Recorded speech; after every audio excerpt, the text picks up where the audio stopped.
הידעת ש60% מהנשים בגיל המעבר סובלות מבעיות שינה.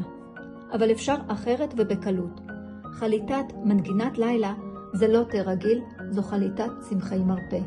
מכילה שילוב של צמחי מרפא שידועים כתומכי שינה טבעיים. איך להכין וכמה לשתות. שקית אחת של חליטת מנגינת לילה בכוס מים רותחים. להמתין כ-15 דקות, אפילו 20. לאחר מכן אפשר להוסיף מים חמים לחליטה חמה או קרח לחליטה צוננת ונעימה קרירה. מומלץ לשתות ספל אחד או 2 עד כבר תראי מה המינון שמתאים לך כ-40 דקות לפני השינה. למי שסובלת מהתעוררויות באמצע הלילה עם קושי לחזור להירדם, אני מציעה להשאיר ספל חליטה ליד המיטה. בזמן ההתעוררות לשתות ממנו, וזה יעזור לך להירדם בחזרה. שיהיה לילה טוב.